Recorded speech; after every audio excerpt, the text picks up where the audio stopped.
Chris Sims. And I'm Todd McKay. And this is the Canadian Taxpayers Podcast. We're dedicated to lower taxes, less waste, and more accountable government. Here's what we have coming up on this episode. We're going to do a deep dive on the Trudeau government's attempted grab for power and another power grab nobody else is talking about. And we've got a Waste Watch story about a government that spent $100,000 to throw gold into a creek. You know, it's amazing to see how creative governments can be when they're throwing away your money. You're going to want to stay for that part. But first, we've got to talk about the salaries we're paying members of Parliament. MPs got a 2% pay hike on April 1st. That's about $3,700. So they're going to be making about a total of $182,000. But that hike was scheduled before the COVID-19 crisis changed everything. You know, I get it that this happened beforehand. It looked bad then, but it looks terrible now. Yeah, and MPs have put themselves in a really bad spot. So that pay hike was automatically scheduled in legislation. But now Parliament is basically shut down. So amending legislation is pretty tricky. They put themselves in a pretty tough spot here. You know, I get that, and I get that it was a technicality and they hadn't planned on this to happen during the middle of a pandemic, but frankly, right now, nobody cares. Thousands of Canadians are out of work, millions more. We've seen our savings and our salaries get reduced, and we're looking at our politicians and they're getting a pay raise. So MPs are definitely feeling the heat. They need to get this fixed when they get back in the House of Commons and they're back to business as usual, but they don't need to be sitting on their hands in the meantime.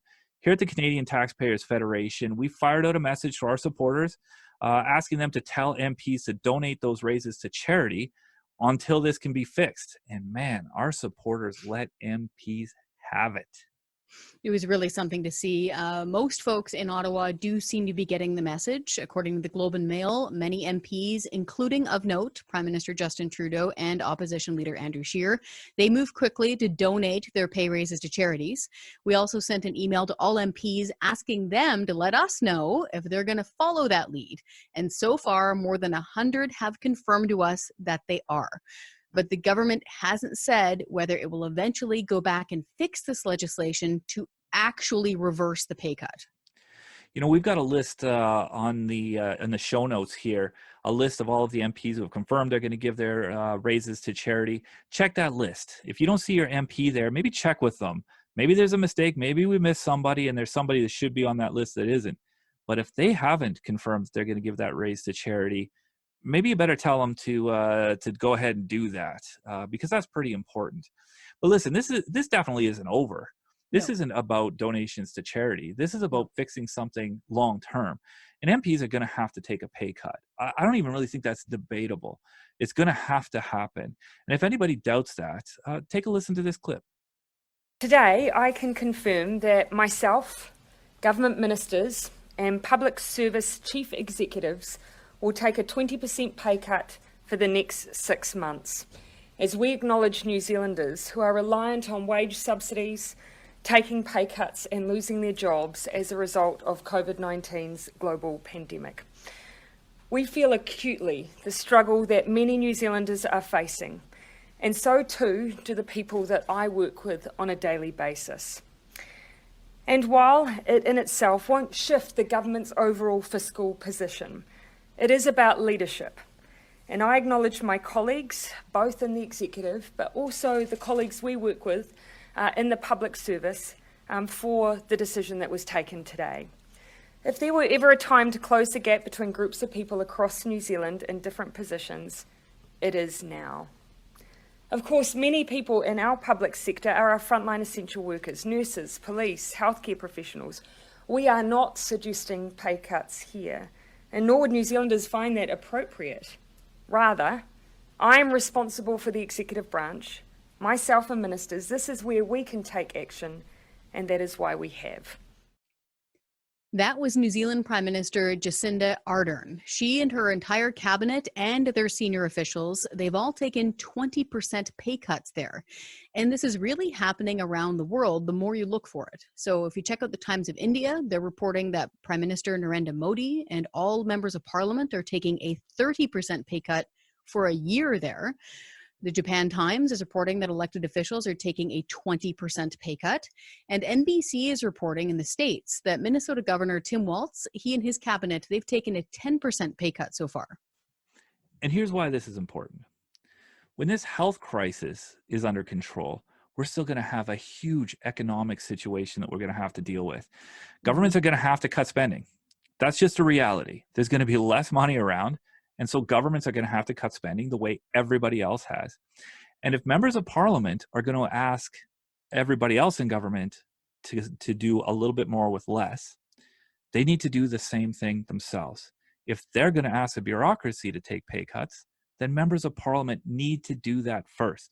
So that's why the Canadian Taxpayers Federation, we've launched a petition asking MPs to do the right thing, to do the obvious thing, and to cut their own pay. You know what? Check out the show notes. We've got that petition there. The Canadian Taxpayers Federation's federal director, Aaron Woodrick, he's up next to tell us about the Trudeau government's attempted power grab and another power grab that nobody else is talking about.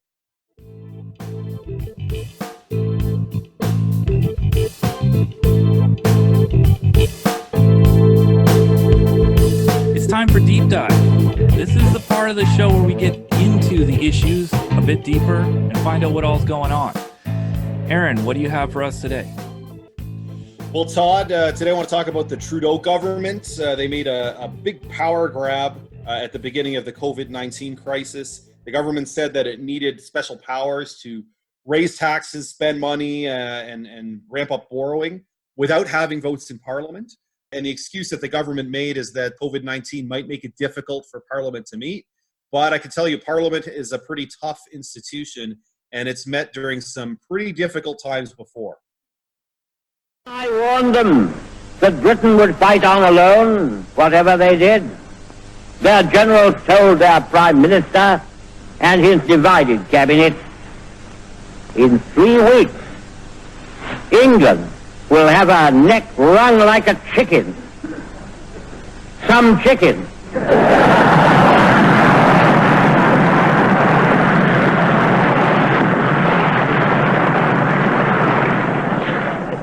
Some neck. And that was, of course, if you didn't recognize the voice, that was Winston Churchill addressing Canada's Parliament back in 1941 during World War II. And a lot of people would probably agree that World War II was arguably the worst crisis that our country's ever faced. And during that time, Canada's Parliament continued to meet and continue to function even through the war. In fact, even the British Parliament, with bombs falling in London, continued to function throughout the war. Yeah, you know, obviously the pandemic situation is a serious one. But if Churchill could stand in the House of Commons in London and crack jokes while bombs were falling, I think Canadian MPs can probably show up for a vote here and there. I think that's reasonable. Well, absolutely. Parliament can, of course, continue to operate right now. It might not be able to squeeze all 338 MPs in there. That might not be safe. But with a reduced number, I think it's obviously still possible. And in fact, this whole situation with Parliament standing up for itself is a good news story because it shows that the parliamentary system works. And that's a good thing because we've seen some real challenges to parliamentary accountability lately. Yeah, we talk a lot about challenges in Parliament. We make fun of those guys a lot. It's a little weird to hear you say something about good news. Tell us about that.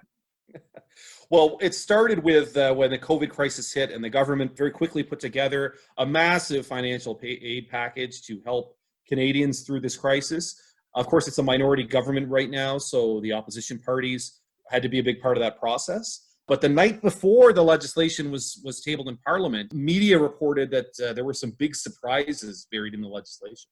I think we all remember that surprise because that was the bill where they brought it forward and tried to slip in provisions that would allow the government to raise taxes, increase spending, borrow money without a vote in Parliament for more than a year, almost 2 years. And it did not go well.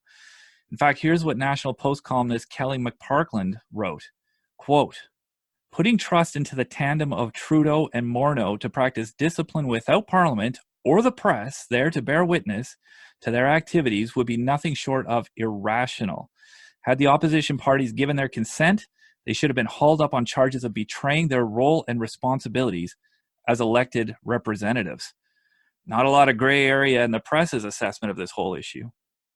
No, I think it's safe to say that nobody outside of the Trudeau government itself thought this was a good idea, because, frankly, according to the Constitution, you have to have a vote before taxes increase. There's no reason at all right now to suspend Parliament for 21 months, which is what they were asking for in terms of powers.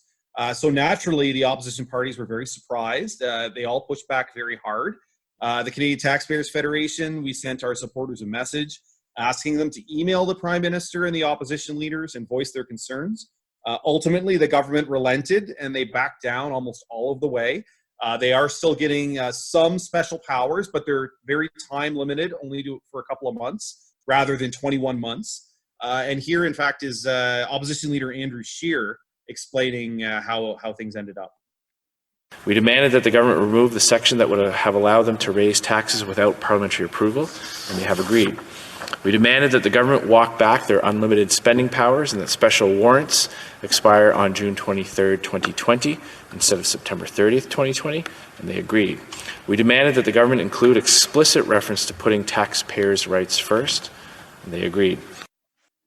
So that was opposition leader Andrew Scheer describing the agreement that Parliament worked out to, well, keep operating, which seems like a minimal requirement.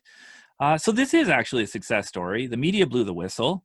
That's the media's job.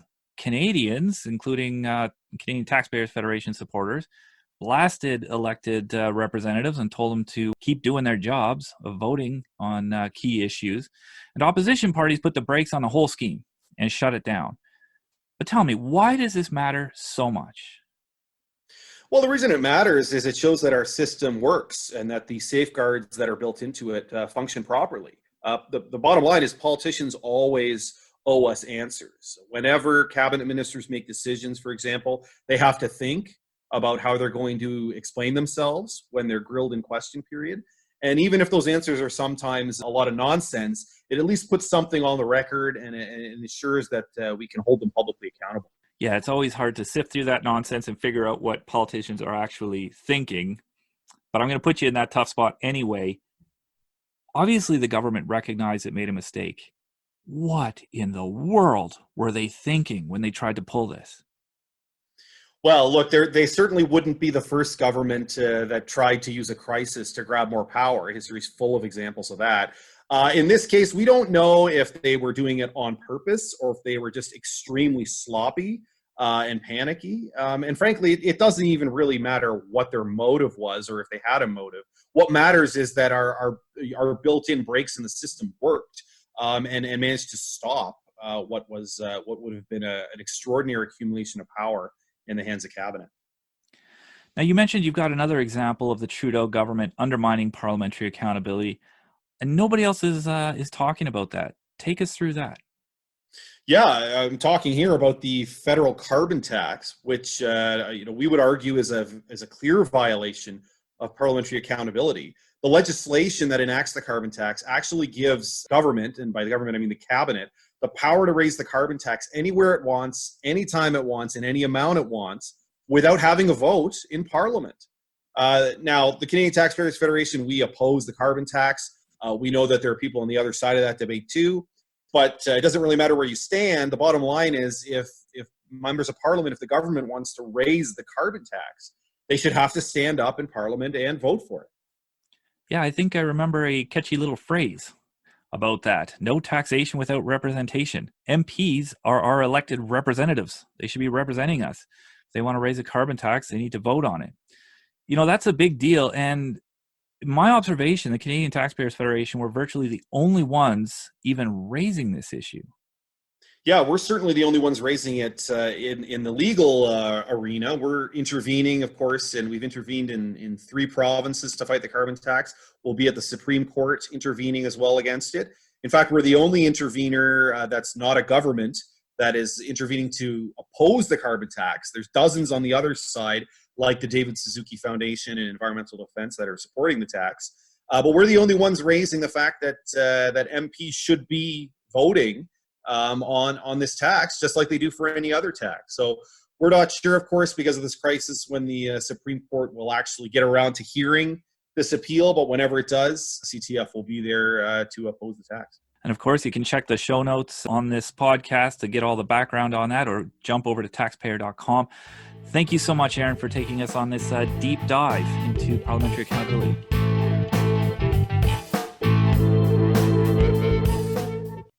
Hi, I'm Scott Hennig, President of the Canadian Taxpayers Federation.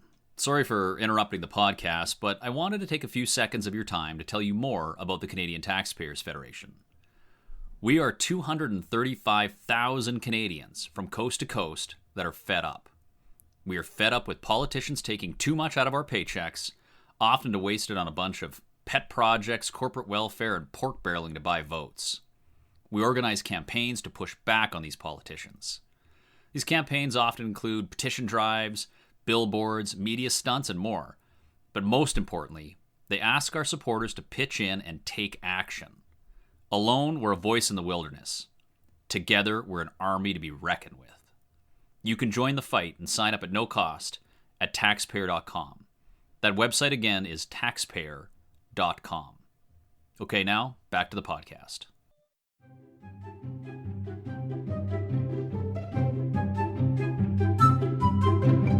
It's time for Waste Watch. This is when we get to expose the dumb things that governments are wasting your money on. Todd, what do you have for us today? Well, Chris, we caught a government spending more than $100,000 to throw gold in a creek.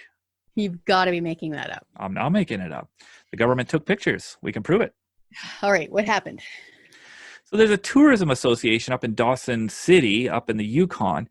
And folks up there, they decided to recreate the gold rush to attract travel writers and social media influencers to the north. But there was a problem.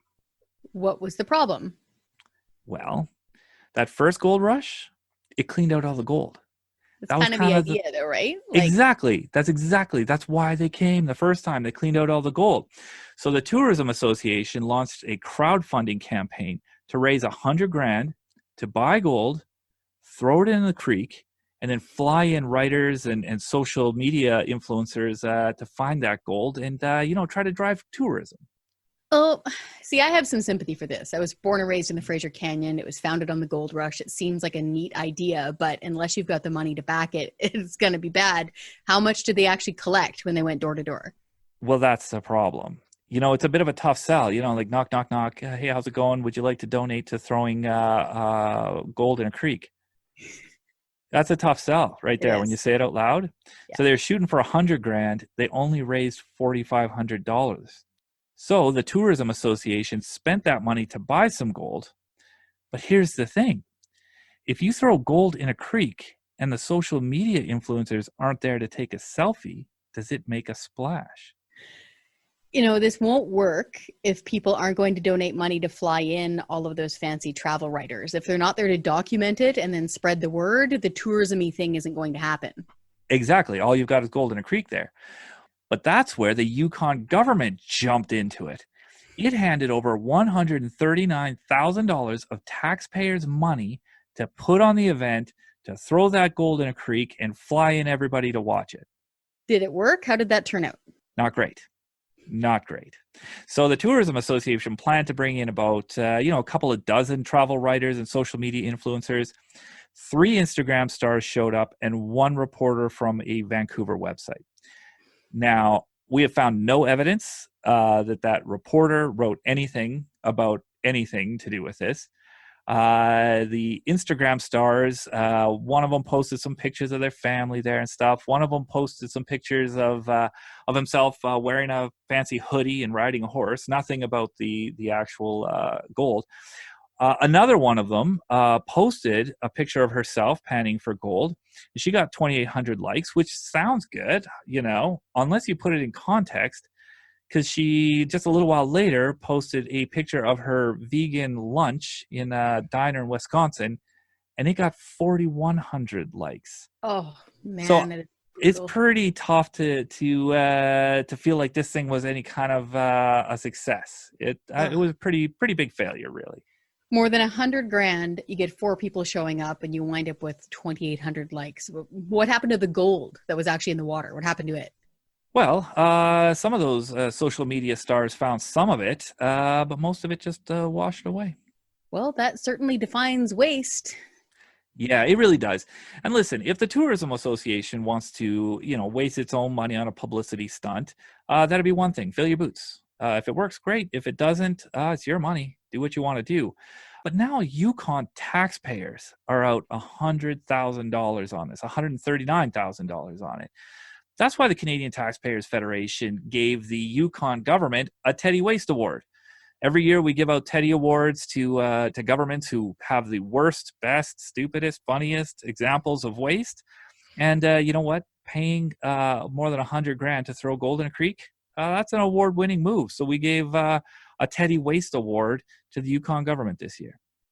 And it's easy for governments to shrug this off and pretend that $139,000 isn't a big deal in the grand scheme of things. We get that all the time. We get the kind of pushback all the time of, it's just little things. But you know what? All those little things add up to really big things. And in this context, this is why this one's important. If you take the average household income in Dawson City, it's $41,000. Their average territorial tax bill, $1,600. So if you do the math, that means that this Yukon government blew the entire tax bill from 86 families to throw gold in a creek. Those families deserved better. Yeah, and that's exactly why we make fun of politicians for doing stuff like that. They hate it when we do that. It's a way for us to make them pay a price. And you know what? People work hard for their money. When governments waste it, we're going to take them up behind the woodshed. So there you go, Yukon government. You get your award for throwing gold in a creek and wasting a lot of taxpayers' money to do it.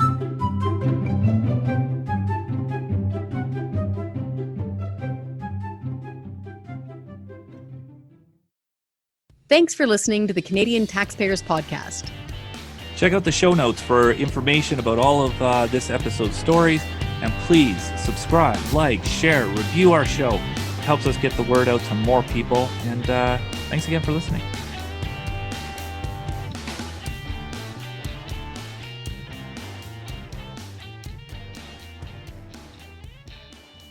Hi, I'm Scott Hennig, President of the Canadian Taxpayers Federation.